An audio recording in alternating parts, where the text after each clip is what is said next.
slipped from my hands and clattered to the warehouse floor when I heard Harold announce it. 23 years of getting to work at 6 a.m., 23 years of perfect inventory metrics, 23 years of building vendor relationships from scratch. All of it meant nothing because his 31-year-old daughter had an MBA.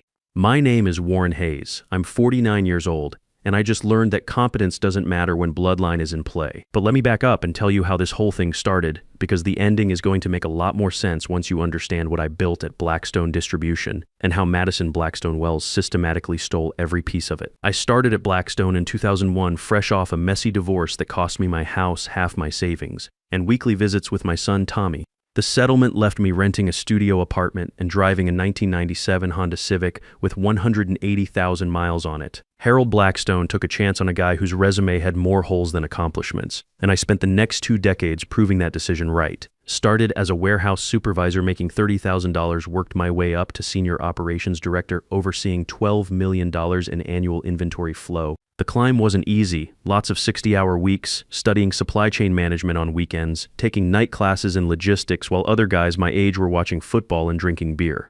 But I had something to prove, not just to Harold, but to myself. The divorce taught me that financial security wasn't guaranteed, and I wasn't going to let anyone take away what I'd rebuilt. The numbers don't lie. When I took over operations in 2010, our accuracy rate was 84% and we were bleeding $400,000 annually in waste and delays. Vendors treated us like a secondary account because we couldn't predict demand patterns or maintain consistent order volumes. Our biggest customers were threatening to switch suppliers because they never knew if their materials would arrive on schedule. By 2023, I had us running at 97% accuracy with cost savings of 22% year over year. I knew every vendor personally, understood seasonal patterns like a meteorologist, and could troubleshoot supply chain bottlenecks faster than our computer systems could identify them. More importantly, I'd built relationships that went beyond purchase orders and delivery schedules. Take Jerry Morrison at Great Lakes Concrete. When his plant had equipment failures in 2019, I coordinated emergency deliveries from 3 backup suppliers to keep his operation running. When lumber prices spiked during the pandemic, I'd negotiated fixed-rate contracts with 6 different mills, protecting both Blackstone and our customers from market volatility. When the Texas freeze shut down chemical plants in 2021, I had alternative sourcing lined up before our competitors even realized there was a problem. These weren't just vendor relationships, they were partnerships built on 20-plus years of consistent business, fair dealing, and mutual respect. Jerry knew that if Warren Hayes called with an emergency order, payment would arrive within 48 hours. Sarah Chen at Midwest Steel knew that our quality specifications weren't negotiable, but our delivery windows could be flexible if she had capacity constraints. Pete Williams at Superior Lumber trusted me enough to hold inventory during slow periods because he knew I'd move volume when construction season picked up. Harold knew what he had. During our quarterly reviews, he'd lean back in that old leather chair and say, "Warren, when I retire, this operation needs someone who understands the machinery. Not the building machinery, the business machinery. The intricate system of relationships, timing, and operational knowledge that keeps 85 employees fed and customers satisfied." The conversations about succession started getting serious around January. Harold was 67, his wife Janice kept pushing him to spend time with grandchildren, and everyone knew the clock was ticking. He'd built Blackstone from a single hardware store into a regional distribution powerhouse, but the operational complexity was beyond what any single person could manage long-term. The way he talked about transition planning, about bringing in someone who understood operations from the ground up, about rewarding loyalty and proven performance. Well, it sounded like a man getting ready to hand over the keys to someone who'd earned them. He'd mentioned partnership opportunities, equity participation, and the need for institutional knowledge preservation. I spent those winter months documenting everything I could think of. Vendor contact lists with personal cell numbers and preferred communication methods, seasonal demand patterns broken down by customer type and geographic region, quality control protocols that prevented the kind of material defects that could shut down construction projects, emergency procurement procedures for when primary suppliers couldn't deliver. Looking back, I should have kept that documentation to myself. But Harold was talking partnership, and partners share information freely. I wanted to demonstrate my commitment to the company's long-term success, to show that I understood the bigger picture beyond my own operational responsibilities. That's when Madison came home. Madison Blackstone Wells. Wharton MBA, 4 years at McKinsey & Associates, and absolutely zero experience in actual operations management. She walked into our world in March wearing $300 shoes and carrying ideas about process optimization and operational efficiency metrics. At first, I thought she was just doing her due diligence. Harold introduced her around as someone who wanted to understand the family business from every angle. Smart approach, I figured. Learn the operation before making changes. I was actually impressed with her questions during those first few weeks. Warren, walk me through your vendor selection process. How do you predict seasonal demand fluctuations? What's your philosophy on inventory management? Can you explain the relationship dynamics with our key suppliers? I answered every question completely enthusiastically even. This was my life's work, and here was someone genuinely interested in understanding how it all fit together. Shared spreadsheets I'd developed over years of trial and error, explained relationship dynamics with suppliers, showed her the early warning systems I'd built to prevent stockouts and quality issues. 23 years of operational knowledge, and I handed it over like a training manual because I thought we were building something together. Why wouldn't I? Harold had made it clear I was being considered for partnership. Helping his daughter understand our systems seemed like exactly what a future partner would do. Besides, she was sharp, picked up concepts quickly, took detailed notes, asked follow-up questions that showed she was really listening. Madison would spend hours in my office, clipboard in hand, asking about everything from seasonal lumber pricing to concrete delivery logistics. She wanted to understand why we maintained relationships with 18 different suppliers instead of consolidating to 4 major vendors. I explained supply chain resilience, backup capacity, regional specialization, and risk distribution. She nodded along, scribbling notes about redundancy, benefits, and relationship capital. Warren, this is fascinating, she'd say. The consulting firms I worked with never got into this level of operational detail. You've built something really sophisticated here. The compliments felt good, I'll admit, after years of Harold being the only person who really understood what I'd accomplished.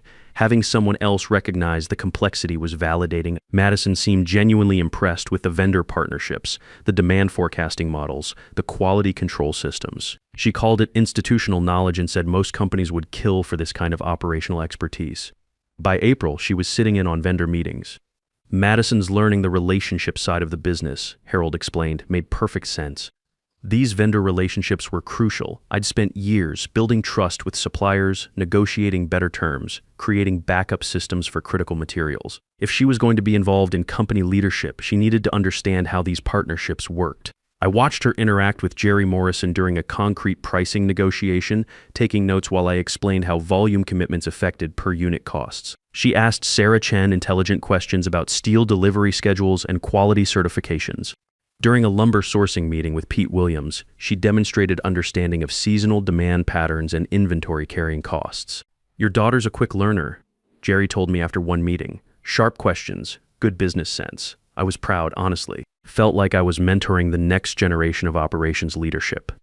Madison would reference our conversations and emails, citing specific vendor relationships and operational insights I'd shared. Harold seemed pleased with the apparent collaboration. The first warning sign came in June. I walked into the conference room for our monthly operations review and found Madison presenting my cost-saving analysis to the executive team. Same spreadsheets, same recommendations, same data, but framed as Madison's operational assessment and her recommendations for efficiency improvements. The presentation was polished, professional, complete with PowerPoint slides I'd never seen before. Madison stood at the head of the table, clicking through charts that showed exactly the vendor consolidation opportunities I'd explained to her weeks earlier. She discussed supply chain optimization strategies using the same terminology I'd taught her, presenting my insights as her independent analysis. As you can see, she told the executive team, we have significant opportunities to streamline our vendor base and improve operational efficiency. The current system maintains too many redundant relationships, which creates unnecessary administrative overhead. I sat there watching her describe my vendor diversification strategy as inefficient redundancy and my relationship-based sourcing approach as outdated methodology. Every recommendation she made was directly contradictory to the operational philosophy I'd spent 2 decades perfecting. When the meeting ended and executives congratulated Madison on her thorough analysis, I pulled her aside. Madison, that vendor consolidation analysis. We discussed those exact points 3 weeks ago when you were learning about supply chain resilience. She looked confused, almost hurt. Warren, of course, I incorporated insights from our conversations. That's what learning means, right? I took your explanations and developed them into strategic recommendations, but you presented it as independent analysis. It is independent analysis. I synthesized information from multiple sources, including our discussions to develop actionable recommendations for the business. The distinction seemed important to her. She wasn't stealing my ideas. She was synthesizing insights and developing strategic recommendations. The fact that every insight came directly from our conversations was apparently irrelevant. When I mentioned it to Harold afterward, he just smiled. She's really taking ownership of the learning process. Shows initiative, right? July brought the consulting friends. Madison arranged for a team from McKinsey to conduct what she called an objective operational evaluation. Three 28-year-old business school graduates with clipboards and stopwatches, analyzing systems they'd never operated, questioning processes they couldn't possibly understand. I watched them measure warehouse walking distances and time our loading procedures like we were lab rats. They interviewed drivers about delivery routes, questioned forklift operators about efficiency protocols, and calculated how many steps our receiving clerks took per day. When they asked why we maintained relationships with 18 different suppliers instead of consolidating to 4 major vendors, I tried explaining supply chain resilience and seasonal availability fluctuations. Interesting perspective, the lead consultant said, typing notes into his laptop. We're seeing significant opportunities for vendor rationalization and administrative simplification. They nodded politely while I explained backup capacity requirements and wrote redundant vendor relationships in their little notebooks. When I described how diversified sourcing had saved us during the 2021 Texas freeze and the pandemic supply shortages, they acknowledged the anecdotal benefits but emphasized the quantifiable inefficiencies of managing multiple supplier relationships. The consulting team spent 2 weeks documenting what they called operational redundancies and process inefficiencies. They measured everything that could be measured and questioned everything that couldn't be. Their final presentation recommended consolidating our supplier base by 75%, eliminating redundant quality control procedures, and streamlining inventory management through predictive analytics. Madison sat in the front row during their presentation, nodding approvingly as they described vendor consolidation benefits and administrative cost savings. Every recommendation directly contradicted operational strategies I'd developed through years of actual experience managing real supply chain crises. The clipboard in my hands felt heavier those weeks. I'd flip through my operational notes and performance charts, listening for changes in the normal rhythms of the warehouse. Something was shifting, but I couldn't identify the specific problem. The machinery was still running smoothly according to every metric, but the underlying foundation felt less stable. August 15th. Company anniversary celebration. 24 years since Harold founded Blackstone Distribution from a single hardware store in downtown Milwaukee. The whole team gathered in the main warehouse for Harold's traditional speech about building something that lasts and recognizing the people who make it work. I stood near the loading dock, clipboard under my arm, listening to Harold talk about the future of the company. How proud he was of the operational excellence we'd achieved, how the business had grown from $2 million in annual revenue to over $45 million. How important it was to have the right leadership structure going forward to handle the next phase of growth. Family businesses face unique challenges, Harold said, his voice carrying across the warehouse floor. We have to balance growth opportunities with preserving what makes us special, the relationships, the values, the commitment to excellence that got us here. The entire staff was gathered around, drivers leaning against forklifts, warehouse workers sitting on pallets of lumber, office staff standing near the shipping department. Pete Rodriguez, our warehouse foreman and my closest ally, caught my eye and nodded toward Harold. Everyone knew something big was coming. That's why I'm excited to announce that Madison Blackstone Wells will be joining our executive team as Chief Operations Officer, effective immediately. Madison brings fresh perspective, analytical thinking, and the kind of strategic vision we need for continued growth. The clipboard hit the concrete floor before I realized I dropped it.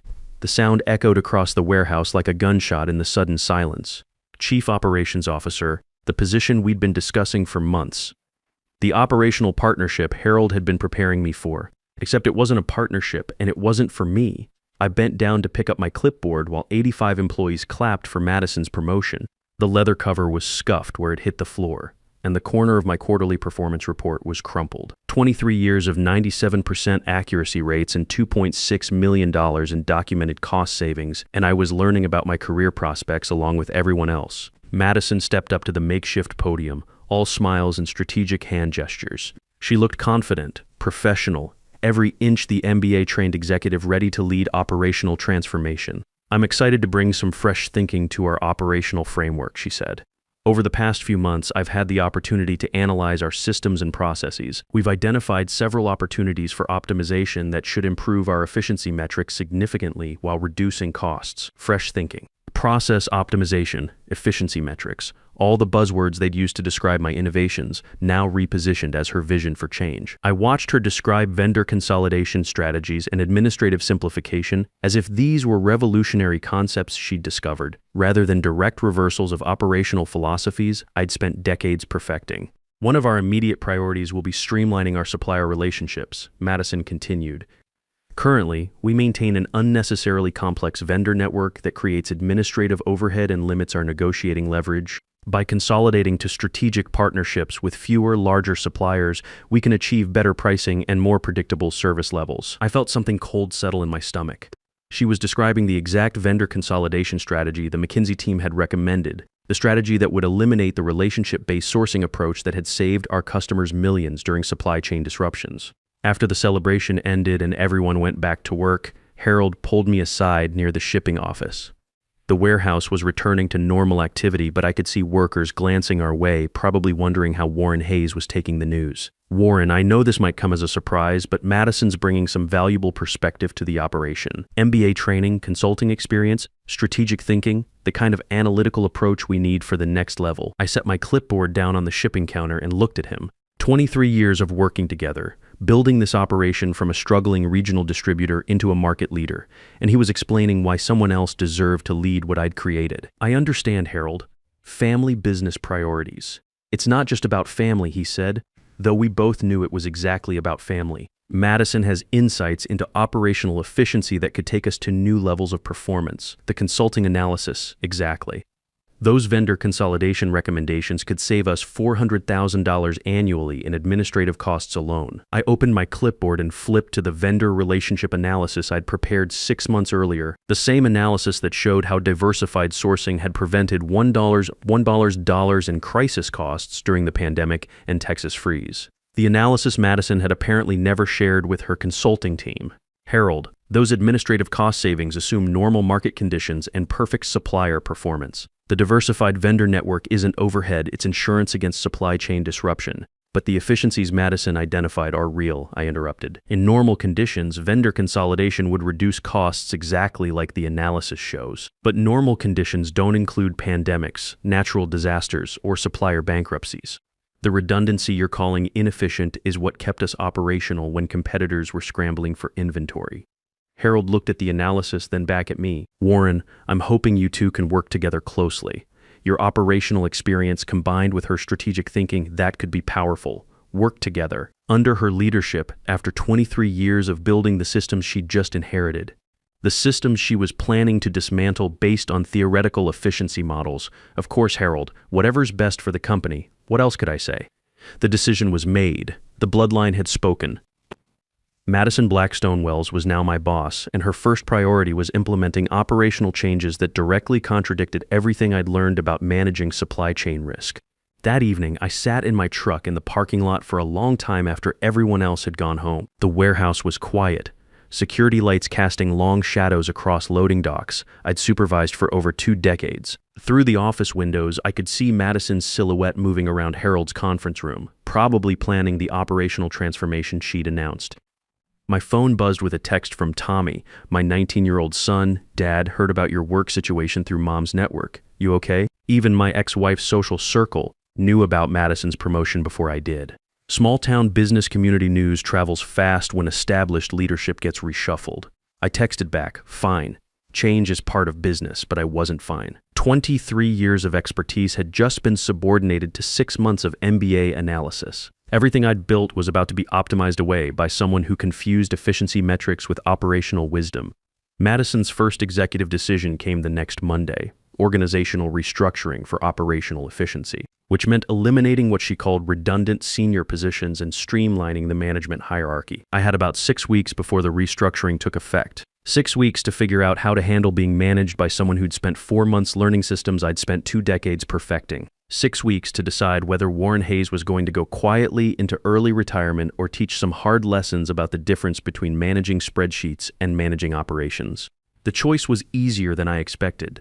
I stopped sharing information, not dramatically, nothing that would look like sabotage or insubordination. I just stopped providing the operational insights that had made Madison look smart during her first few months. When she asked about seasonal demand patterns for Q4, I provided the basic historical data without the contextual analysis that explained why certain fluctuations occurred. When she wanted vendor contact information, I gave her the purchasing department numbers instead of the direct relationships I'd built with decision makers over 2 decades. "Warren, can you walk me through the Q4 inventory planning process?" Madison asked during a September meeting. I opened my clipboard and referenced the standard forecasting spreadsheet. Historical data shows 40% volume increase October through December. Standard reorder algorithms account for seasonal adjustment factors, but how do we predict which specific materials will see the biggest demand spikes? The algorithmic models factor in historical patterns and current market indicators. She stared at me, clearly expecting the detailed insights I'd shared during her learning period. The explanations about contractor project cycles, regional construction patterns, weather impact analysis, all the contextual knowledge that turned raw data into actionable intelligence. The algorithms should provide sufficient guidance for standard inventory management, I said. The consulting team had recommended consolidating our supplier base from 18 vendors to 4 strategic partners. Madison loved the efficiency of it. Fewer relationships to manage, better volume discounts, simplified logistics, reduced administrative overhead. What they didn't understand, what I didn't explain, was that those 14 redundant suppliers were our insurance policy. When winter weather delayed shipments from our primary concrete supplier, we had backup relationships with 3 regional distributors. When lumber prices spiked unexpectedly, our diversified supplier network let us maintain competitive pricing while competitors scrambled for inventory. Madison implemented the consolidation plan in October, just as we entered our busiest season. October through December accounted for 40% of our annual revenue as contractors rushed to complete projects before winter weather hit.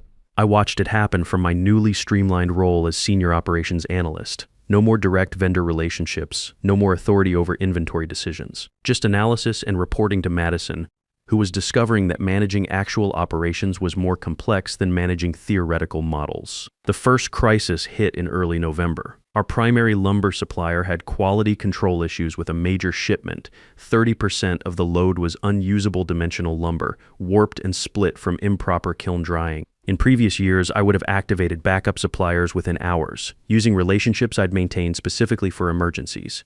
"Warren, why don't we have contingency plans for this?" Madison asked during an emergency meeting, staring at her laptop screen showing delivery delays cascading across multiple projects. I flipped through my clipboard to the supplier diversification analysis I'd presented back in July. The consulting team recommended consolidating vendor relationships for efficiency gains. Emergency backup capacity wasn't factored into their efficiency metrics. Can we get backup suppliers online quickly? Possibly, though the relationships I'd built with secondary suppliers have been dormant for 4 months. Reactivating those partnerships under emergency conditions typically involves premium pricing and limited availability guarantees. Premium pricing meant 25% higher costs. Limited availability meant promising future volume commitments we couldn't honor under the consolidated vendor structure, and the suppliers I'd previously worked with had signed exclusive agreements with competitors during our consolidation process. The second crisis hit 2 weeks later. Our primary concrete supplier couldn't meet demand due to unexpected plant maintenance issues. A maintenance schedule I would have known about 6 months in advance through my direct relationships with their operations managers, information that wasn't available through official purchasing channels or account management systems. Madison spent 3 days making emergency calls to suppliers who didn't know her, trying to secure inventory at 30% above normal pricing. Meanwhile, our biggest contractor was threatening to cancel an $800,000 project if we couldn't deliver materials on schedule. This is exactly the kind of supply chain disruption our diversified network was designed to handle, I mentioned during one crisis meeting. But the efficiency analysis showed clear cost savings from vendor consolidation, Madison replied. Efficiency optimization and risk management involve different operational priorities. By December, word was getting around the contractor community. Blackstone Distribution was having reliability issues. Emergency pricing was affecting project budgets. Delivery guarantees weren't worth the paper they were printed on. The end came faster than I expected. December 20th, Wallace Construction called an emergency meeting. They represented $2.1 million in annual business, nearly 20% of our revenue. I wasn't invited to the meeting.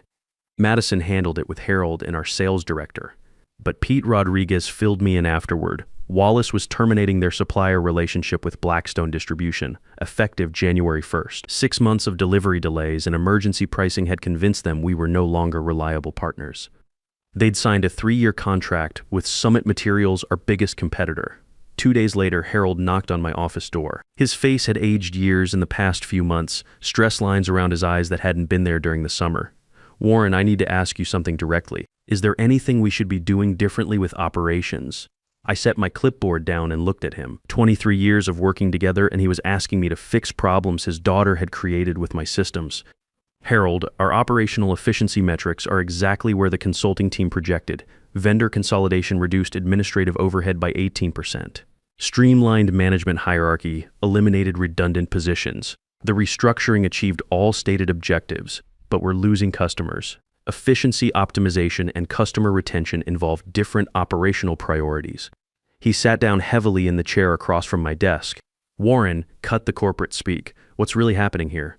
I picked up my clipboard and flipped to the vendor relationship analysis I'd prepared in July. We eliminated the operational knowledge that prevented these problems. The relationships, the advanced planning, the backup systems, that was the redundancy your consulting team optimized away. Can we rebuild it? Potentially. Though most of my vendor contacts have signed exclusive volume commitments with competitors, Summit Materials specifically. They spent the last 4 months recruiting suppliers who felt abandoned by our consolidation strategy. Harold stared at the analysis like he was reading his own obituary. "How much business are we going to lose?" Based on current customer satisfaction trends and competitive pressure, I'd estimate $2 million in annual revenue, approximately 28% of our customer base. "Warren, what would it take to fix this?" I had already prepared my answer. The operational knowledge required to rebuild these relationships and prevent future crises would take approximately 18 months to develop, assuming full vendor cooperation and customer patience during the transition. Would you be willing to lead that effort?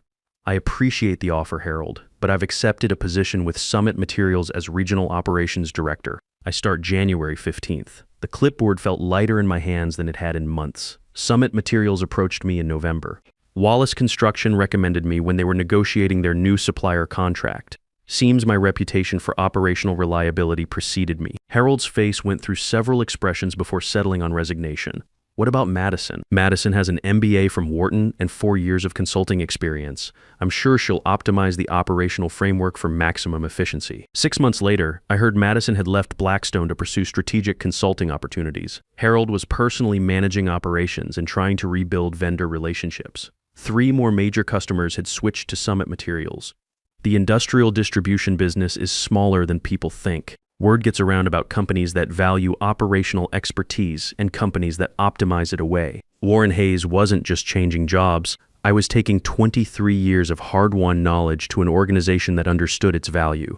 Summit Materials offered me a 35% salary increase, equity participation, and operational autonomy over a $15 million territory. More importantly, they offered me respect for what I'd built and confidence in what I could build for them. Sometimes the best revenge isn't dramatic confrontation or emotional satisfaction. Sometimes it's simply proving that competence matters more than connections, that earned respect trumps inherited privilege, and that real expertise can't be optimized away by consultants with theories. Here's what I learned, and what every man over 50 needs to understand: your knowledge has value, but only if you protect it. Don't give away decades of expertise to people who see it as free training material.